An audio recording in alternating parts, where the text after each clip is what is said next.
I had spent about 12 years in the computer field working for companies like IBM, Hewlett-Packard, and AT&T. I quit my job basically, and when I finished the manuscript, I started to submit it to publishers, both large and small, black and white, and gay and straight, and the manuscript was summarily rejected by every publisher that I'd sent it to. So I self-published it and started peddling it wherever people were, in beauty shops, barber shops, sorority conventions, black expos, and what have you. And that's kind of how the whole thing got started. I just think that's a brilliant, strategy. Go to where the women are, the women who read and all that, and get people talking. One of our sales reps in that area heard about this amazing guy who was selling copies of his book in the back of his trunk of a car to all these hairdressing establishments in Atlanta.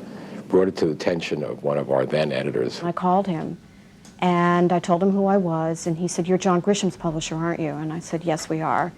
And he said, "Nothing would make me happier than to be working with John Grisham's publisher, because that's what I want to be." Harris didn't know he wanted to be a writer until some of his friends started dying from AIDS. When I was losing a lot of friends to AIDS, I would write them letters, and these would be long little letters about how we met and some of the good times in our lives, because quite frankly, I didn't want them to leave here without knowing what their friendship meant to me. And one of my friends, in his final days, he called me to visit, and we went to visit, and he told me how much those letters meant to him, and said that I had a gift for writing. And he said, you should write, you should tell our stories. Now, when someone's on their deathbed, you make promises that you don't know how you're going to be able to keep. But a year and a half later, I started Invisible Life. Invisible Life, the book that Harris first peddled from the back of his car, was eventually picked up by Doubleday and is now in its 40th printing.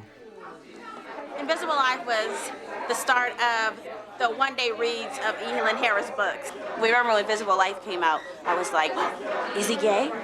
Harris's devoted female readership can be credited for his unprecedented rise to success. From IBM sales executive to literary superstar, an ascension which has become a publishing industry legend. He gets what it is to tell a story. He really writes about self-acceptance. He believes in love, and that is part of what makes his book so successful. The same publishers who first rejected Harris were now offering him multiple book contracts and six-figure advances. He's one of the few authors we really take a lead from on marketing plans. We surely run everything by him. His latest novel, Not a Day Goes By, premiered at #2 on the New York Times bestseller list.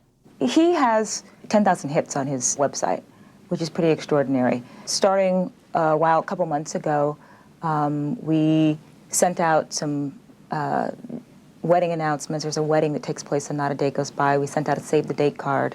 People were sort of emailing back and forth saying, this is the wedding of the century, what are you wearing? It was like it was a real event, which is pretty amazing. And then we sent out an invitation to the rehearsal dinner.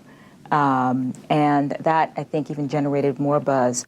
While Harris's work has been acknowledged by mainstream critics for shattering stereotypes about black gay men, it has also been attacked by gay critics for its sympathy towards characters in the closet. I think my characters are like individuals within our community. Each person needs to make a decision on how they want to lead their lives.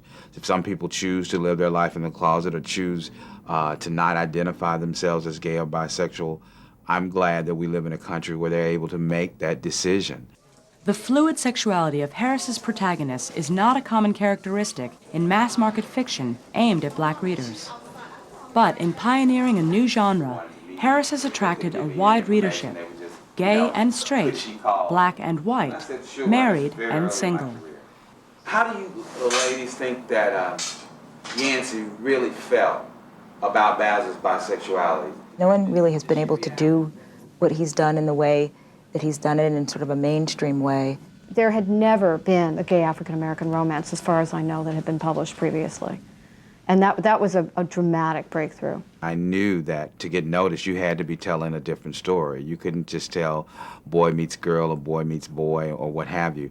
You had to have a story that was going to intrigue people of all different backgrounds. And the characters that I created identify themselves as bisexual. Some of them didn't identify themselves as bisexual at all, even though they were having sex with men, and found a huge audience. I found that people were really interested in these type of characters.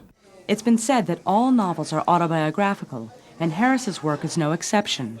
As his characters have struggled with telling the truth about themselves, so has Harris. I grew up in Little Rock, Arkansas, and I grew up in a very lower middle class, not even middle class, it was low income.